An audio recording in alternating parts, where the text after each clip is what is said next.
खास तौर पर मंगोल और मंचू इलाकों से। इमाम तबरी ने कहा कि वो तुर्क कबीलों से आएंगे। इब्ने कसीर ने कहा कि वो चीन के शुमाल में रहने वाले लोग हैं।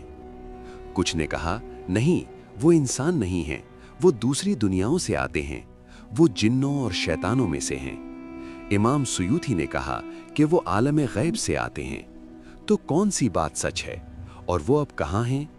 इन सवालों के जवाबात जानने के लिए आइए हजारों साल पहले के वक्त की सुरंग में वापस चलते हैं। अजीम हुक्मरान के दिनों की तरफ, इंसाफ से भरे दिनों की तरफ। हम एक ऐसे वक्त में हैं जब इंसानी तारीख के अजीम तरीन हुक्मरानों में से एक जिंदा था।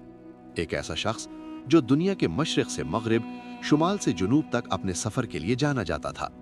उन 4 लोगों में से एक जिसने पूरी जमीन पर हुकूमत की, जुल्करनैन।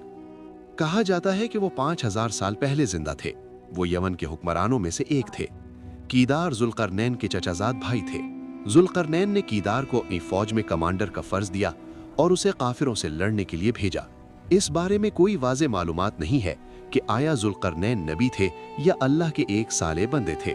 रसूल अल्लाह सल्लल्लाहु अलैहि वसल्लम ने फरमाया, क़यामत उस वक्त तक नहीं आएगी जब तक 10 निशानियां जाहिर न हो जाएं। धुआं, दज्जाल, ज़मीन का जानवर, सूरज का मगरिब से तुलू होना, ईसा का ज़मीन पर नुज़ूल, याजूज और माजूज, 3 बार ज़मीन का धंसना, एक मशरिक में, एक मगरिब में और एक जज़ीरा नुमा अरब में, और आखिर में एक आग जो लोगों को उनके जमा होने की जगह की तरफ हाँकेगी। अपने ज़माने में जुल्करनैन दुनिया के वाहिद हुक्मरान थे। वो इब्राहीम अलैहिस्सलाम पर ईमान रखते थे। अल्लाह ने जुल्करनैन को ताकत, इल्म और कुव्वत दी, जिसने उन्हें